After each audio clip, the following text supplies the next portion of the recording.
প্রিয় ছাত্রছাত্রীরা, আজকের পর্বে আলোচনা করব নবম শ্রেণীর তোমাদের থার্ড ইউনিট টেস্ট বা ফাইনাল পরীক্ষার কিন্তু বাংলা বিষয়ের প্রশ্নপত্র নিয়ে।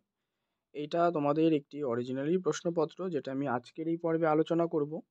এখানে দেখো, তোমরা দেখতেই পাচ্ছ স্ক্রিনে যে তোমাদের বাংলা প্রশ্নপত্র আলোচনা করব এখানে, এবং প্রত্যেকটা যে প্রশ্নগুলো রয়েছে এমসিকিউ এসিকিউ তার উত্তর সহ আজকের এই পর্বে আলোচনা করব। তাই অবশ্যই কিন্তু পর্বটি প্রথম থেকে শেষ পর্যন্ত মনোযোগ সহকারে শোনো, এবং এই সেটটি খুব ভালো করে তোমরা কিন্তু একবার অবশ্যই প্র্যাকটিস করে নিও। এখানে তোমাদের 90 নম্বরের প্রশ্নপত্র রয়েছে। যাই হোক, প্রথম থেকে আমি উত্তরগুলো আলোচনা শুরু করছি।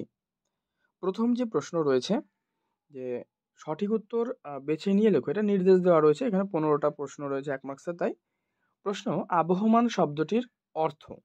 উত্তর করো চিরকালীন। 2, মঙ্গল কাব্যের কোন ধারার কবি মুকুন্দ চক্রবর্তী? উত্তর চণ্ডীমঙ্গল। একে তুমি ডিগনিটো বলো, এই যে উদ্ধৃতিটি, এর বক্তাকে? উত্তর হিরু। মিসেস বুল তার বাসস্থান কোথায়? দেখো, মূলত নরওয়ে। এটা করবে। আর তিনি থাকতেন কিন্তু আমেরিকার বস্টন শহরে। কমপ্লিট। স্বরভক্তির অপর নাম কি? বিপ্রকর্ষ। কোন প্রাচীন শাস্ত্রে স্বর্ণপর্ণীর উল্লেখ পাওয়া যায়? উত্তর চরক সংহিতা। নেক্সট, অনুসর্গের অপর নাম কি? দেখো, এটা কর্মপ্রবচন নিয়েও এটাও হতে পারে, বা এখানে লিখতে পারো যে অনুসর্গের অপর নাম পরসর্গ। কে বট আপনি, এই বট কি ক্রিয়ার উদাহরণ? এটা পঙ্গু ক্রিয়া। এই প্রশ্নটাই কাকে বলে তোমাদের এসএকিউ পার্টে দেওয়া রয়েছে, যেটা আমি পরবর্তীতে আলোচনা করছি। দাম, এই শব্দটি কোন ভাষা থেকে এসেছে? দেখো, দাম শব্দটা মূলত গ্রিক শব্দ। আমরা নিয়েছি কেড়ে, কোন জিনিস? বেতালের মুখের প্রশ্ন। বিনয় শব্দটি কোন ধরনের বিশেষ্য? আচ্ছা, এই যে ব্যাকরণ থেকে একটা প্রশ্ন, আমি এর আগের একটা সম্পূর্ণ ব্যাকরণের পর্ব আলোচনা করেছি। তো সেখানে আমি এই বিষয়গুলো আলোচনা করেছি, এবং আজকের পর্বে তোমাদের জন্য আমি এই প্রশ্নটি একটু এইচডব্লিউ রাখছি। দেখি তোমরা কি কতটা শিখেছো, এটা তার জন্য একটু কমেন্টে তোমরা এক দাগ দিয়ে উত্তরটি কিন্তু জানাবে অবশ্যই। এই বিনয় শব্দটি কোন ধরনের বিশেষ্য? নেক্সট প্রশ্ন রয়েছে, সর্বনাশী শিখায় কি শিক্ষা দেয়? হীন তথ্য। আমি চোখে অন্ধকার দেখছি রে, ক্রিয়ার কাল। এটা ঘটমান বর্তমান, কারণ এখনই কিন্তু ঘটছে। মানে সে বলছে তো যে আমি চোখে অন্ধকার দেখছি রে, তার মানে কি এখন বোঝাচ্ছে, বর্তমান বোঝাচ্ছে, আর জিনিসটা ঘটছে। চন্দ্র থেকে চাঁদ, এই ধ্বনি পরিবর্তনের কোন রীতি অনুসৃত হয়েছে? এটা করো নাসিক্যি ভবন।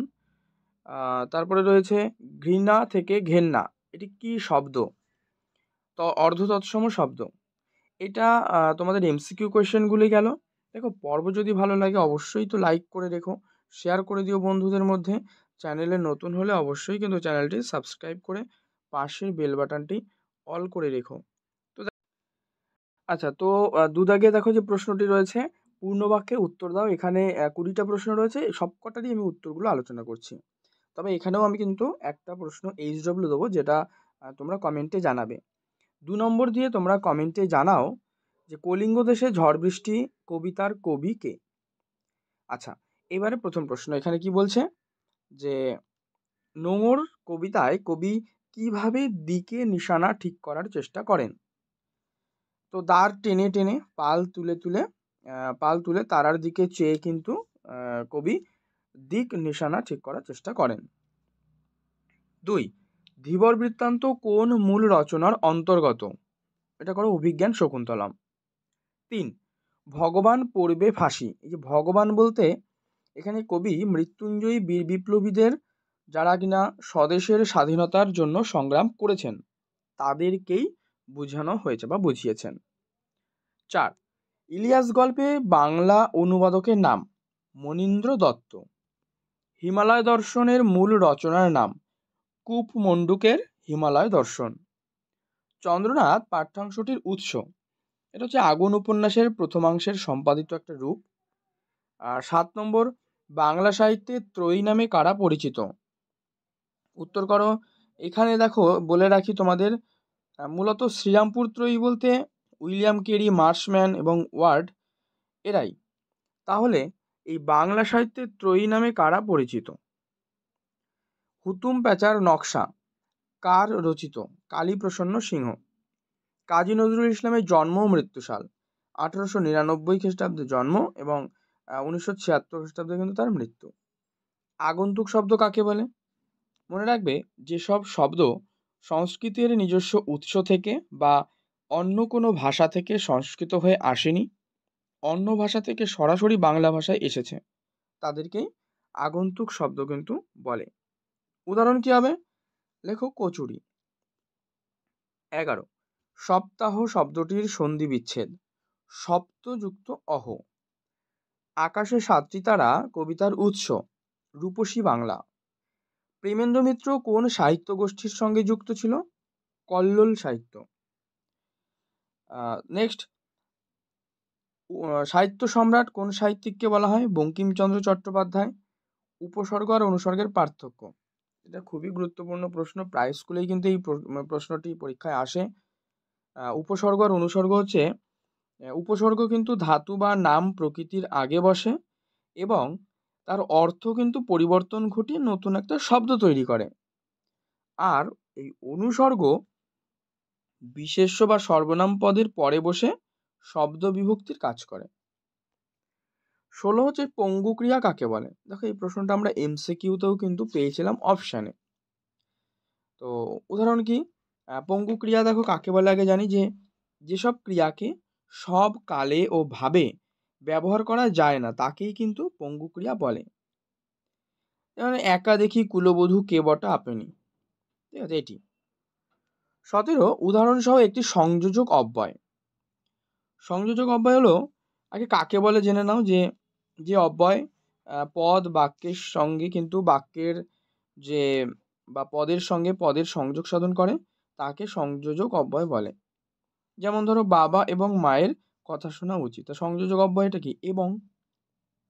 নেক্সট, বর্ধমান শব্দটির প্রত্যয়, আচ্ছা, লেখো ধাতু, প্রথমে ধাতু চিহ্ন দেবে, দেখো আমি এখানে স্ক্রিনে লিখে দেখিয়ে দিচ্ছি।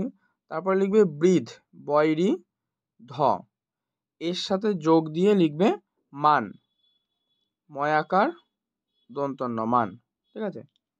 নেক্সট, পড়া উপসর্গ দিয়ে একটা শব্দ গঠন করে বাক্যে ব্যবহার করো, এটা খুবই সহজ, এটা আর বলছি না ওই জন্য। আর স্বরসঙ্গতি কাকে বলে? স্বরসঙ্গতি হচ্ছে একটা স্বরধ্বনির প্রভাবে শব্দে অপর স্বরের পরিবর্তন ঘটলে তাকে কিন্তু স্বরসঙ্গতি বলে, যেমন দেশি থেকে দিশি।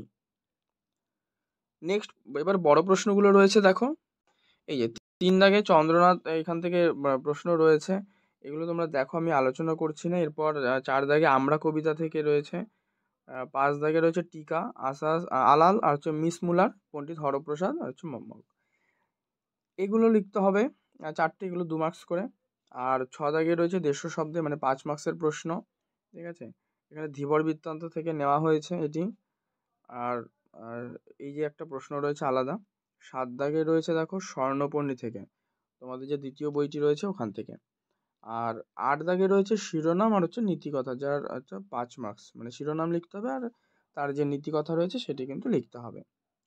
পরবর্তী দেখো, এখানে রয়েছে তোমাদের ভাব সম্প্রসারণ করো, এগুলো কিন্তু আমি আগেও করে দিয়েছি, তোমাদের সাজেশনে বলেছি।